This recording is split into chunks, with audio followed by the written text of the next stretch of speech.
Hi everyone. In this video we're going to look at the MacCutcheon variation of the French defense. So the French defense begins e4, e6. e6 is designed to support the pawn move d5 to attack white's e4 pawn.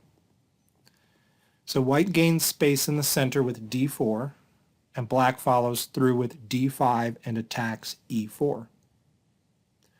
White plays knight c3 to defend e4 and develop a piece, and the knight also puts pressure on the d5 square. Knight f6 attacks the e4 pawn for a second time and also lends support to the d5 square, and black is developing a piece toward the center and getting closer to kingside castling. White plays bishop to g5, pinning the knight. That is his way of preserving his e4 pawn. So there's only one attacker on e4 right now, which is the d5 pawn, and it's defended by the knight on c3. White seems to be threatening the move e5 at this point, attacking the pinned knight, and we're going to see what black does about that possible threat. Black now plays bishop to b4, and this is the MacCutcheon variation. So black gets a counter pin. The knight on c3 is pinned. So once again, this renews the threat of winning a pawn on e4. But wait a minute. Did black miss something? Can't white just win a piece with e5? Well, that is the main move, e5, attacking the pinned knight.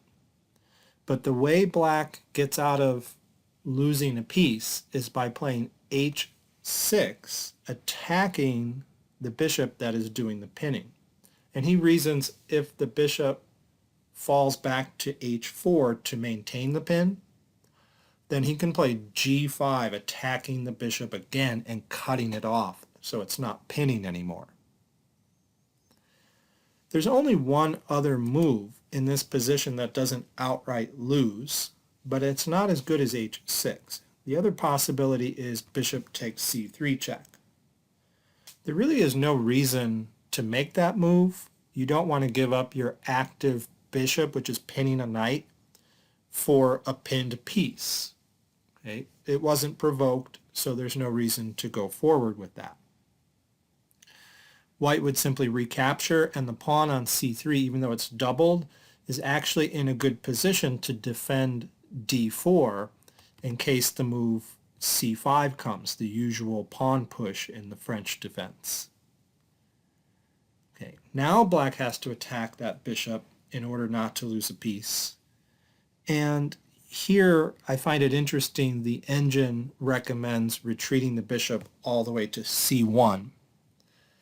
You can retreat it to d2 or e3. I think one reason you might not want to retreat it to d2 is because of the move knight to e4 attacking it again, and you might want to preserve your bishop pair. Okay, you could move it to e3, but maybe one point of putting it on c1 is it's out of the way of the other pieces, and it might actually redeploy to the a3 square depending on what black does. Alright, so white is doing fine. The black knight has to retreat here, and white's center is solid. So black doesn't really want to give up that bishop unprovoked. So he plays instead h6. Now we're going to look at three different moves here for white. The first move is what you would normally see a lower rated player play, or somebody that just doesn't know the MacCutcheon theory. So let's take a look. Okay, so here are the moves of the MacCutcheon variation again. That counter pin begins the MacCutcheon, and then e5 and h6. So I think many players here that don't know the theory would take the knight with the pawn, reasoning that black has to recapture a piece and then white gets a pawn. And white, at least temporarily, goes up a pawn and causes some trouble for black. For example, black has to move the rook now, and he won't be able to castle kingside.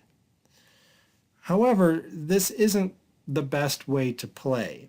I wouldn't play like this personally because that pawn on g7 will be easy to round up. Black will recover his material. Material will be equal. And white rather no longer has his strong pawn on e5. He's just given it up and moved it over here to g7. All right, so let's see. What would black do here? Well, he'd play rook g8. And now I think the best line here is to play a3. But again, a lot of players that don't know the theory would probably play queen to h5, trying to make something of this pawn on g7, probably thinking that they are setting some sort of trap here.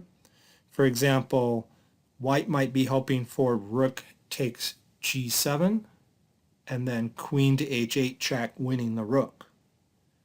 But the so-called trap fails to the move bishop to f8, blocking the check and protecting the rook. And black's doing fine here. He got his pawn back, material is equal, and he's safe. So that doesn't really work.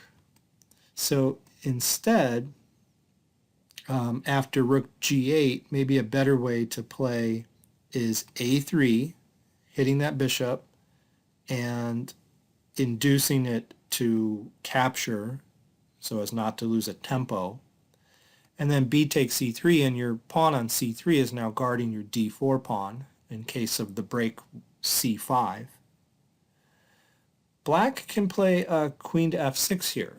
It's a good square for the queen. It's stable there. It won't be driven away, and it can capture the pawn on g7, keeping the rook on the back rank. Okay, an interesting try for white is to play h4, trying to open up the h file for some play. Then g takes h4, and that pawn on h4 is supported by the queen. Queen h5 attacking it for a second time. And now black can recover the pawn on g7 and give up the h-pawn. The material's equal and the position is about equal here. So white doesn't really get anything out of that opening, and his pawn structure isn't as strong as it used to be. So that's not normally the way you want to play the MacCutcheon. You don't want to take that knight. Instead, what you want to do is retreat your bishop and keep the pressure on that knight with the pawn. And there are two moves you can play. The main line is bishop to d2 to support the c3 knight and break the pin. A lesser played variation we'll take a look at first is the move bishop to e3. And that's called the Janowski variation. Let's have a look. So to review, here is the MacCutcheon variation of the French. White pins the knight, black counterpins. White pushes the pawn to e5 and attacks the pinned piece, so that forces h6. And now the Janowski variation is bishop to e3. So white retreats his bishop from harm. He continues to attack the knight on f6, which is going to have to move. But it's not the most popular retreat for the bishop, because it looks like the knight can come to e4, and there are going to be two attackers on c3, and maybe black will win a pawn. However, the reason some players prefer this move, bishop to e3, is because when you play bishop to d2, you are most likely going to be giving up the bishop pair. And some players don't want to do that. So white argues, okay, I'm going to keep my bishop pair even at the cost of a pawn. So let's see what happens. The main line continues, knight to e4, so there are two attackers on that c3 square. It's only defended once. However, white plays very actively and aggressively here with queen to g4, just ignoring the threat on c3. And white is attacking the g7 pawn. Now, there are a couple of moves black could consider here. Either g6 to protect that pawn on g7, just push it forward, or I think a better move, the one the engine prefers, is king to f8 to protect it, giving up castling rights. And sometimes black does this in the French. We've seen that as an option in the winnower variation in other videos. And you may wonder, what's black doing here? How is he going to get any play with this rook on h8? Well, that rook kind of stays here for a while. Maybe it goes to g8. And it's a useful defender for the black king. White is going to be attacking on the king side, and so that rook hangs around and guards that king side. And it can get play later in the game. So this is a very viable way for black to play, king to f8. But before we look at that move, after queen g4, we should consider what happens if black takes the knight. For example, it looks like black is threatening knight takes c3, hoping for the recapture b takes c3, and then bishop takes c3 would fork the king and the rook. Isn't black doing pretty well there? Well, let's see. If black plays knight takes c3, that's actually a mistake, and white's going to win material beginning with queen takes g7, attacking the rook on h8. The point is, black doesn't really have any good discoveries with his knight. He really should just move his rook at this point. But let's take a look at an attempt at a discovered check. What if black plays knight to e4 check, for example? Well, then we just simply play c3 and we're attacking two pieces now, the rook on h8 and the bishop on b4. Well, black is temporarily up a piece, so maybe he can handle this and give up his bishop for a pawn. Bishop takes c3, check. B takes c3, and now black can save his rook. But the problem is we now have bishop takes h6, threatening queen takes rook. Okay, knight to d7 protects it, but this position is just clearly good for white. He has a commanding position. Black's pieces are kind of stuck and undeveloped. Even though white's king side isn't developed and his pawn on c3 is undefended, there really is no counterplay for black here. His bishop is stuck in, his knight is stuck there protecting his rook. White is going to develop quickly, and white is up a pawn as well. So you really can't play like that. So going back, okay, instead of a discovered check here, black's best bet is to move the rook to f8. And then you may wonder, okay, so what does white do now to recover his piece? Okay, black took that knight on c3, white took that pawn and attacked the rook, and the rook moved to safety. Well, white can't take the knight with the pawn because bishop takes c3 would fork the king and the rook. So how does white get the piece back? Well, with a clever tactic that sometimes happens in other positions as well, other openings. First you play a3. You attack the bishop that is threatening to get a discovered check. So now if black moves the knight with check, we just take the bishop and we get a piece back. So maybe black decides to move the bishop back and retain the pin. So now black is threatening to move the knight with check. And we still can't take the knight. Pawn takes knight is going to lose material to bishop takes c3, forking the king and the rook. Well, here's the saving move. Bishop to d2. Okay, pinning the knight. Now if the knight moves, we have bishop takes a5, and we get the piece back. Okay, so white will recover the piece, and white will be a pawn up in this variation, and white will again have a commanding position. So because of that, after queen to g4 attacking this pawn, knight takes c3 just doesn't work. You have to analyze that very clearly to find out that that move doesn't work. Well, what about bishop takes c3 check? Well, that's safer. You can do that. But as I said earlier in another position, there really is no reason to give up your active bishop, which is pinning a knight, for a knight that can't move, especially if it's not provoked. If I don't play a3 here, there's really no reason to do that. Let's see what might happen if bishop takes c3 check is played. Well, we take back, okay, and then the g7 pawn still has to be protected, so maybe now black plays king to f8. Okay, well, then white can play knight to e2 to guard the c3 pawn, and white is just slightly better here. The material is equal. You can play like this as black if you want. It's very similar to playing king to f8, but again, black shouldn't really give up that bishop for that knight. Okay, so going back to this position, the main move here is just king to f8, retain that pin. Okay, and then one line might continue a3, provoking the bishop, and black cannot really retreat that bishop and save it. If he retreats it down this diagonal somewhere, then white is going to take twice on e4. Knight takes e4, d takes e4, queen takes e4, and be up a pawn. And you can't even retreat it to a5 because white will play b4, cut off the bishop, and then take the knight and win a pawn.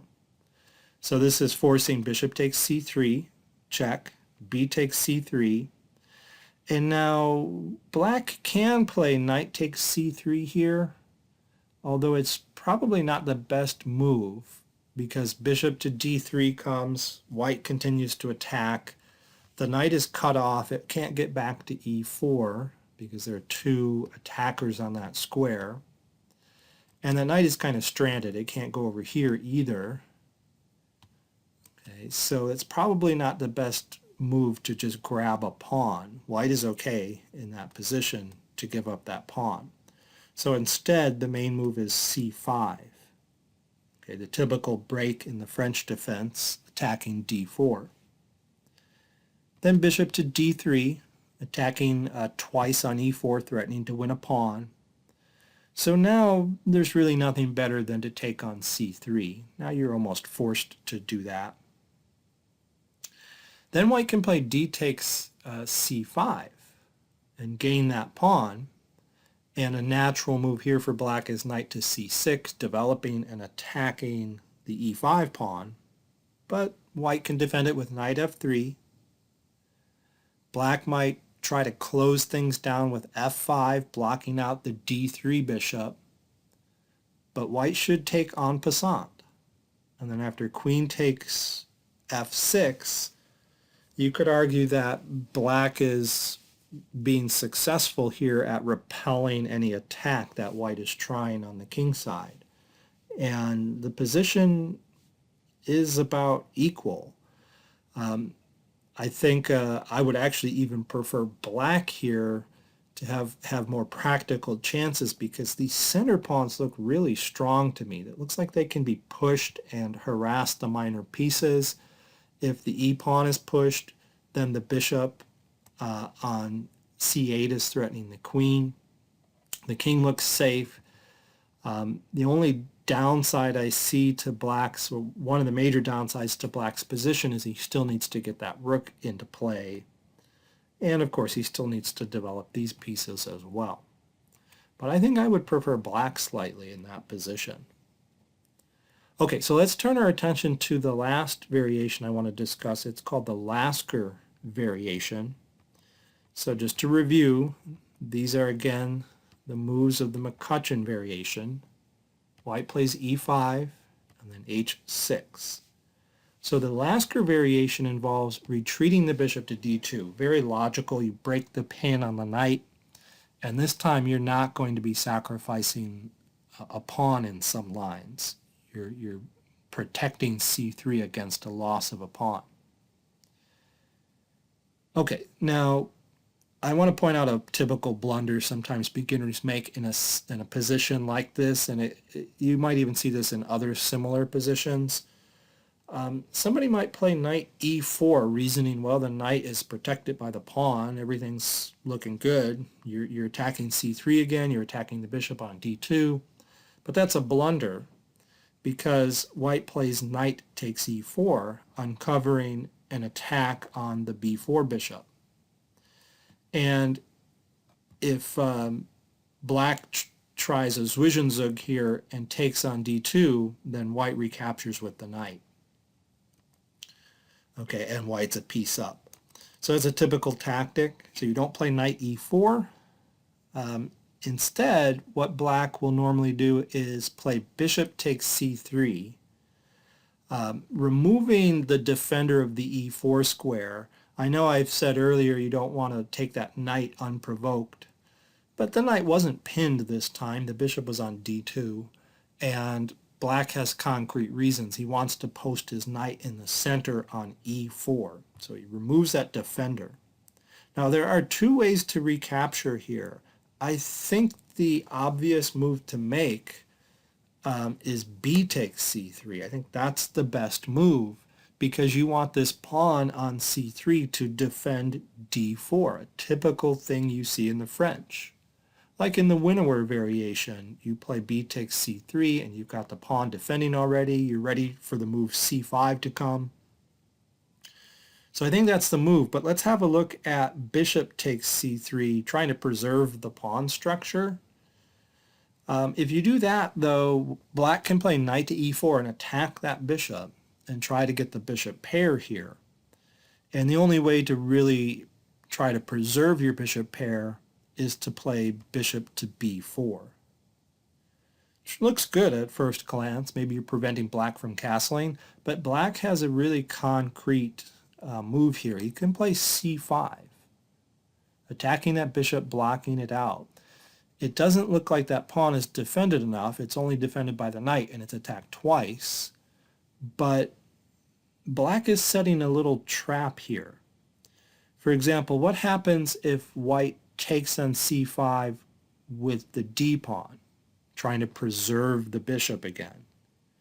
Well, the bishop on b4 is precarious. It can be attacked. Black has the surprising knight takes f2, forking the queen on the rook. And the only way to save the rook in the corner is to take the knight with the king, but that runs into queen to h4 check, forking the king and the bishop on b4. Then maybe g3, and black takes the bishop. And black is much better in this position. The king is awkwardly placed. These pawns are going to be picked off here, and black really has no weaknesses. So black is much better. So you don't want to take on c5 with your pawn.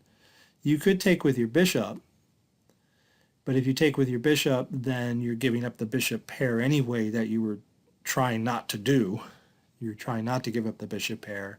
And then d takes c3, and again, white's center is broken. You don't have that nice pawn chain in the center anymore, and these two pawns are vulnerable. They're easy to attack. Black can attack them with knight to d7, fork them, or with queen to c7 to fork them, or he can recover a pawn right away, queen to a5 check, and then take on c5. So black's going to get the pawn back, and the other pawn will be weak, and black is, again, doing well. So that's why I don't like to take back with the bishop after bishop takes c3. I would take back with the pawn. Okay, but then knight to e4, that was the intention of capturing on c3, removing that defender and attacking that bishop on d2 now. Okay, queen to g4, typical move, attack that g7 pawn.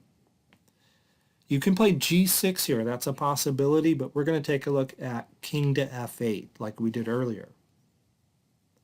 White develops with bishop to d3, attacking e4 twice now, threatening to win a pawn. So black has nothing better than knight takes d2, getting the bishop pair. Or getting rid of white's bishop pair, I should say. Now king takes back, and the king is perfectly safe in the center of the board. Black can try to break things open with c5. Okay, but white's still safe over there. And he typically plays h4 here or maybe the next move. And the idea is a rook lift, rook to h3, and then the rook can slide over to g3 or maybe f3 and start attacking that black king.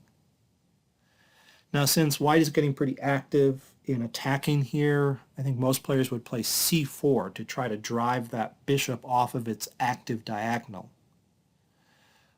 He is closing down the queen side, which you typically don't want to do in the French as black, because usually you get counterplay on the queen side. But black can get some counterplay this time with his b pawn. He can push his b pawn all the way to b4 to attack the c3 pawn. Okay, so the bishop retreats to e2. Knight to c6 just developing. Maybe going to e7 if needed for defensive purposes. White lifts the rook, and then black can start to push the b pawn and maybe push it to b4, and the knight on c6 would support that. And we'll stop here. We don't want to get too deep into the theory in this introductory video, but the position's about equal. White's going to continue to try to attack on the king side. But black can probably handle that attack just fine. All right, well, thanks for watching the video. I hope you learned something. I sure did.